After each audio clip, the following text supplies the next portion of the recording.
Hello, আসসালামু আলাইকুম আমার প্রিয় ভাই ও বোনেরা। আজকে কিন্তু রান্না করতে বসে পড়লাম। কি রান্না করব তাই আপনাদের মাঝে শেয়ার করব। দেখেন লাল লাল পাকা পাকা টমেটোগুলা, আমার ক্ষেতের টমেটো, তা তো অবশ্যই জানেন। এই টমেটো দিয়ে আজকে আমি ছোলা বুট ভাজি করব। এখানে আমি আজকে অন্য কিছু অ্যাড করব না, আলু অ্যাড করব না। আর দেখতে পাচ্ছেন জাটকা মাছ বলি, জাটকা মাছগুলা কিন্তু আমি এখানে নিয়ে নিয়েছি ভাজি করার জন্য। এদিকে চুলায় দিয়ে দিয়েছি কাঁচামরিচ, পেঁয়াজ কুচি, তেজপাতা, এলাচি দিয়ে কিছুক্ষণ নাড়াচাড়া করে দিয়ে দিব ছোলা বুট আর টমেটোগুলা দিয়ে অনেকক্ষণ নাড়াচাড়া করে আমি মাছগুলার মধ্যে হলুদ, মরিচ, ধনিয়া গুঁড়া দিয়ে লবণ দিয়ে মাখিয়ে রেখে দেব 10 মিনিট। 10 মিনিট পরে কিন্তু ভাজি করব। 10 মিনিট পরে ভাজি করে রান্না করব।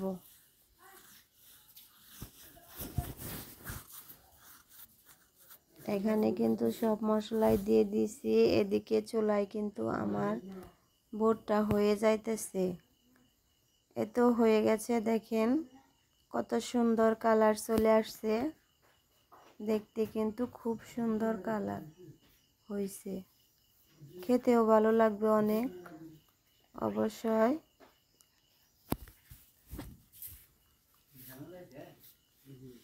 এই তো আমি মাছ ভাজিগুলা চুলায় দিয়ে দিতেছি।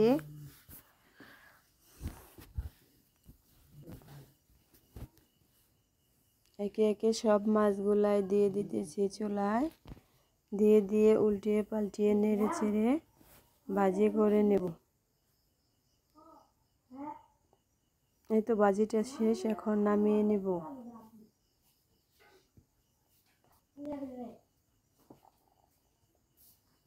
ভাজিটা নামিয়ে রেখে এইখানেই কিন্তু আবার পেঁয়াজ কুচি এবং কাঁচামরিচ কুচিগুলা দিয়ে একটু তেল দিয়ে নেড়ে চেড়ে নেব। নেড়ে চেড়ে বেগুনগুলা কাটা দিয়ে দিলাম।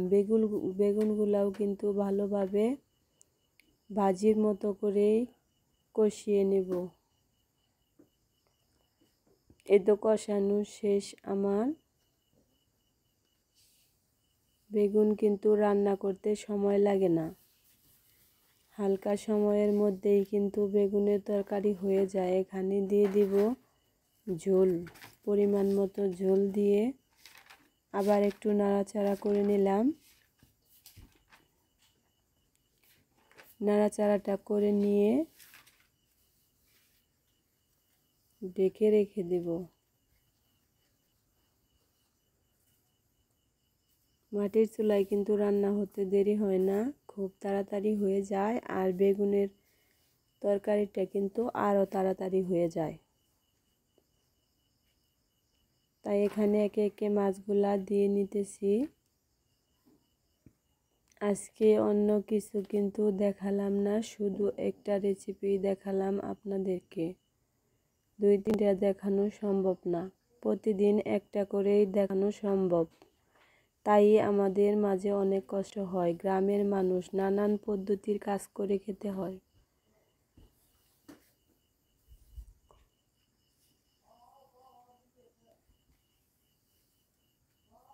তো আমার তরকারি ভিউটা দেখেন কত সুন্দর কালার, কালো কালো কালারটা কিন্তু চলে আসছে। বেগুনের তরকারি একটু কালোই হয়,